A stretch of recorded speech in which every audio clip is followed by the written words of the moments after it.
وہ دونوں میاں بیوی دیر تک بیٹھے باتیں کرتے رہے۔ وہ لوگ میرے بارے میں صرف اتنا جانتے تھے کہ میرا نام منیر احمد ہے اور میں بجلی کے آلات سپلائی کرتا ہوں، اور یہ کہ نرگس میری بیوی ہے۔ میں یہاں بہت شرافت سے رہ رہا تھا۔ نرگس نے بھی مختلف گھروں کی خواتین سے اچھے تعلقات استوار کر لیے تھے، اس لیے اس گلی میں ہماری اچھی خاصی عزت تھی، اور میں سوچ رہا تھا کہ اگر ان لوگوں کو میری اصلیت کا پتہ چل جائے تو وہ شاید خود پکڑ کر مجھے پولیس کے حوالے کر دیں۔ باتوں میں زبیدہ نے کہہ دیا تھا کہ میرے لیے رات کا کھانا ان کے گھر سے آ جائے گا، اور پھر تقریباً 9 بجے کے قریب ٹیلی فون کی گھنٹی بجی تھی تو میں نے ریسیور اٹھا لیا۔ ہیلو ناجی، ایک نسوانی بررائی ہوئی آواز میری سماعت سے ٹکرائی۔ میری بات غور سے سنو، بیچ میں ٹوکنے کی ضرورت نہیں کیونکہ میرے پاس زیادہ وقت نہیں ہے، وہ کہہ رہی تھی۔ تمہاری دوست نرگس اس وقت ابو الحسن اصفہانی کے ایک ویران جنگل میں ہے۔ ابو الحسن اصفہانی روڈ پر جنگل؟ تمہارا دماغ تو خراب نہیں ہو گیا؟ میں نے کہا۔ ٹوکو مت، میری بات سنتے رہو، اس نے کہا۔ ابو الحسن اصفہانی روڈ پر بھایانی ہائٹس اور حشمت میموریل اسکول کے بیچ میں تقریباً 5 ایکڑ کا ایک پلاٹ خالی پڑا ہے۔ یہ پلاٹ پتہ نہیں کس کا ہے، لیکن یہاں کیکر کا جنگل آباد ہو چکا ہے۔ اس پلاٹ کے گرد 4 دیواری ہے، اور بھایانی ہائٹس کے ساتھ اس پلاٹ کے کارنر پر دیوار کے اندر کی طرف چوکیدار کا کمرہ ہے۔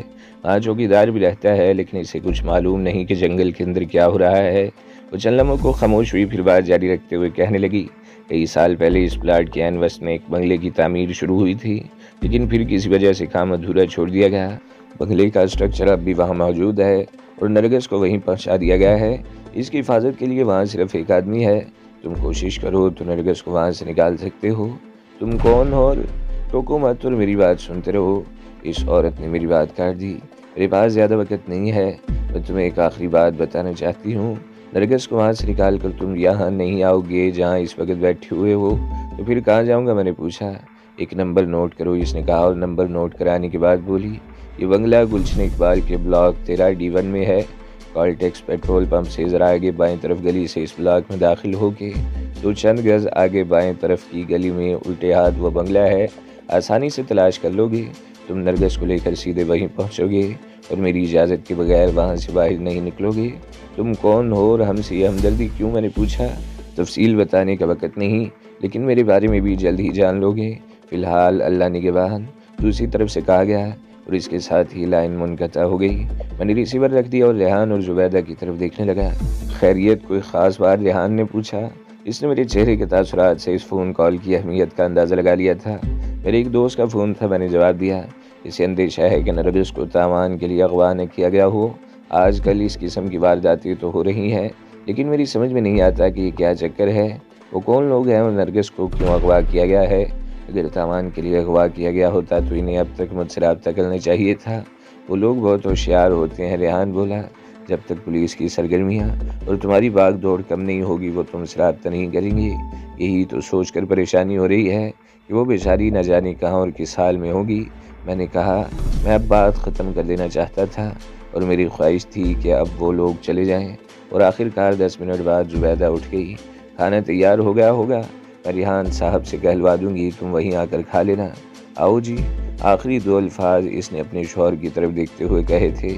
ان کے جانے کے بعد میں نے فون کا ریسیور اٹھا لیا اور رنگا کا نمبر ملانے لگا۔ کال اس وقت بھی اس بھاری آواز والے نے ریسیو کی۔ مجھے حیرت تھی کہ 3 دن سے میری کال یہ آدمی کیوں ریسیو کر رہا تھا، حالانکہ اس سے پہلے میں نے جب بھی کال کی تھی کال حریری ہی ریسیو کرتی تھی، اور اب بھی لائن ملنے پر گھنٹی بجتی تھی تو میں اس کی سریلی آواز سننے کا منتظر رہتا تھا، لیکن ہر مرتبہ پہاڑی کوے جیسی یہ بھاری آواز میری سماعت سے ٹکرائی۔ رنگا اس وقت بہت بیزی ہے باجا، میری آواز سنتے ہی دوسری طرف سے کہا گیا۔ آپ 2 گھنٹے بعد فون کرنا، کسی کو بہت ضروری بات ہے، میں نے کہا۔ دوسری طرف سے تقریباً 1.5 منٹ تک خاموشی رہی، پھر رنگا کی آواز سنائی دی۔ ہاں باجا، ذرا جلدی بولو، میں اس وقت بہت مصروف ہوں۔ اس کی اس انداز گفتگو سے میں چونکے بغیر نہیں رہ سکا۔ ایسا لگ رہا تھا جیسے وہ بہت مجبوری کے تحت مجھ سے بات کر رہا ہے۔ کیا بات ہے رنگا؟ تمہارا لہجہ کچھ اکھڑا اکھڑا سا ہے، میں نے پوچھا۔ علاقے میں لفڑا ہو گیا ہے باجا، بندہ مارا گیا ہے۔ تم بولو کیا بات ہے، اس نے کہا۔ نرگس کا پتہ چل گیا ہے، میں نے کہا، لیکن شاید تم اس طرف توجہ نہ دے سکو۔ بہرحال میں خود ہی دیکھ لوں گا۔ میں نے رنگا کے جواب کا انتظار کیے بغیر ریسیور رکھ دیا۔ میرا خیال تھا کہ وہ میری ناراضگی سمجھ گیا ہوگا اور تھوڑی دیر بعد خود ہی فون کرے گا، لیکن 10 منٹ گزر گئے اور اس کا فون نہیں آیا۔ میرے ذہن میں طرح طرح کے وسوسے سر ابھارنے لگے۔ رضیہ کی کہی ہوئی باتیں یاد آنے لگی. کہیں وہ میرے ساتھ کوئی دھوکہ تو نہیں کر رہا. میں نے تو ہیروئن کے علاوہ زیورات کا تھیلا بھی اس کے حوالے کر دیا تھا. رضیہ نے کہا تھا کہ رنگا نے میری ہمدردیاں حاصل کرنے کے لیے مجھے اپنے بارے میں کوئی فرضی کہانی سنائی ہوگی. رضیہ نے کچھ دوسرے لوگوں کے بارے میں بھی بتایا تھا جو رنگا کے ہاتھوں نقصان اٹھا چکے ہیں. رضیہ تحریمی کے بہت قریب تھی اور تحریمی رنگا کا پرانا حریف تھا. رضیہ کو یہ ساری باتیں تحریمی صحیح معلوم ہوئی ہوں گی، لیکن میں نے ان خیالات کو ذہن سے جھٹک دیا. رنگا میرے ساتھ کوئی دھوکہ نہیں کر سکتا، لیکن بہرحال میں نے طے کر لیا تھا کہ کل سب سے پہلے رنگا سے زیورات کا تھیلا واپس لوں گا. 10 کلو ہیروئن کی مجھے پرواہ نہیں تھی، اور نرگس والی مشن پر بھی میں نے اکیلے ہی جانے کا فیصلہ کر لیا تھا. اس پر اسرار ہمدرد عورت نے فون پر بتایا تھا کہ نرگس کی نگرانی کے لیے وہاں صرف ایک آدمی ہے، اور ایک آدمی سے میں آسانی سے نمٹ سکتا تھا. میں بھی یہ سب سوچ رہا تھا کہ گیٹ کی طرف سے ریحان کی آواز آئی. وہ مجھے کھانے کے لیے بلا رہا تھا. میں نے بتیاں بند کر دی اور باہر آ کر برآمدے کا دروازہ لاک کر دیا اور گاڑی بھی باہر نکال لی. گیٹ کو بھی تالا لگا دیا. اب میرا یہاں واپس آنے کا کوئی ارادہ نہیں تھا. ریحان کے گھر آ کر چابیوں کا گچھا میں نے ریحان کے حوالے کر دیا.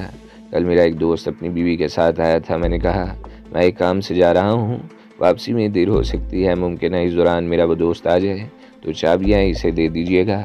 چابیاں واپس کرنے کے لیے مجھے ایک فرضی کہانی تو گھڑنی تھی، کیونکہ صاف طور پر تو یہ نہیں کہہ سکتا تھا کہ اب جا رہا ہوں اور واپس نہیں آؤں گا.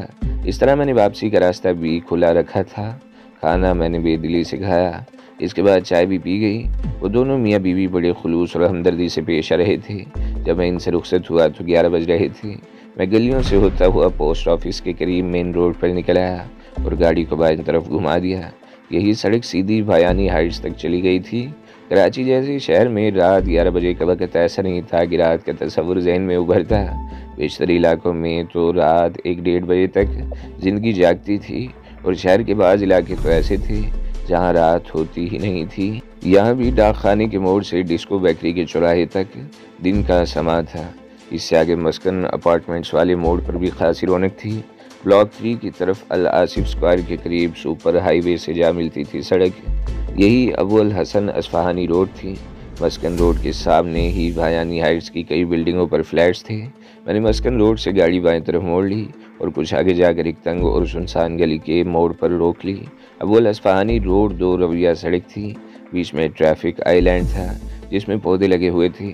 میں گاڑی میں بیٹھا سڑک کی دوسری طرف بھیانی ہائٹس کے بغل میں اس وسیع اور ریز پلاٹ کی طرف دیکھنے لگا جو واقعی کیکر کے جنگل میں تبدیل ہو چکا تھا. میں اس طرف سے پہلے بھی 1-2 مرتبہ گزر چکا تھا مگر کبھی توجہ نہیں دی تھی. باؤنڈری وال تقریباً 5 فٹ اونچی تھی جس کے ساتھ کوڑے کے ڈھیر لگے ہوئے تھے. دیوار کی دوسری طرف تاریک جنگل تھا. البتہ بھیانی ہائٹس کی طرف دیوار کے کارنر پر اندر کی طرف چوکیدار کا کمرہ تھا. وہیں اس کمرے میں عام درفت کے لیے ایک چھوٹا سا روشن دان بھی تھا جس سے بلب کی روشنی نظر آ رہی تھی. میں نے گاڑی آگے بڑھا دی اور اسے گھما کر پلاٹ سے آگے ملحق سکول والی گلی میں لے گیا اور چند گز کا فاصلہ طے کر کے اسے پچھلی گلی میں موڑ دیا. یہ تنگ سی گلی تھی. ایک طرف ماچس کی ڈبیا کی طرح ایک دوسرے سے ملے ہوئے مکان تھے اور دوسری طرف ان کے سامنے کیکر کے جنگل کا پچھلا حصہ تھا. اس طرف بھی 5-6 فٹ اونچی دیوار تھی لیکن اندر داخل ہونے کا کوئی راستہ نہیں تھا. میں گاڑی موڑ کر واپس لے آیا اور مین روڈ پر آہستہ آہستہ بھیانی ہائٹس کی طرف بڑھاتا رہا. میں گہری نظروں سے جنگل کی دیوار کا جائزہ لے رہا تھا لیکن کہیں بھی کوئی گیپ دکھائی نہیں دیا. میں نے گاڑی ذرا آگے لے جا کر روک دی.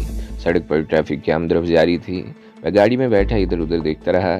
میرے خیال میں چوکیدار کا کمرہ ہی ایک ایسا راستہ تھا جہاں سے اس جنگل میں داخل ہوا جا سکتا تھا.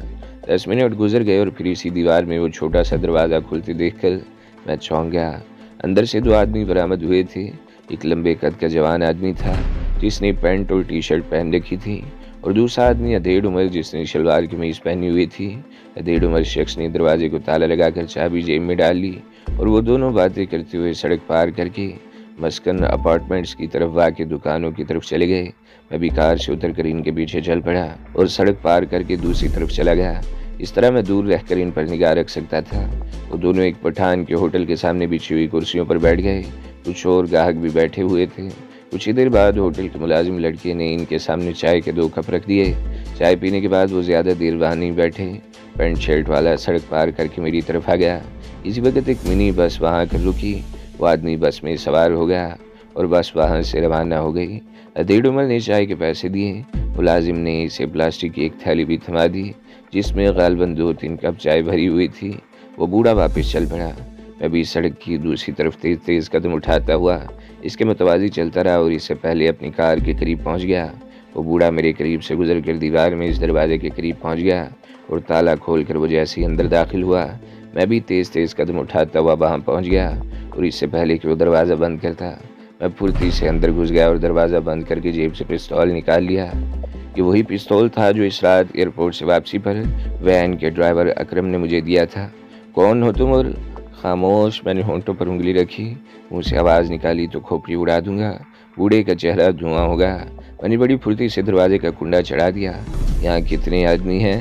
میں نے بوڑھے کے خوفزدہ چہرے پر نظر جماتے ہوئے کہا۔ جھوٹ بولنے کی کوشش کی تو زندہ نہیں بچو گے۔ کوئی نہیں، بوڑھا ہکلایا۔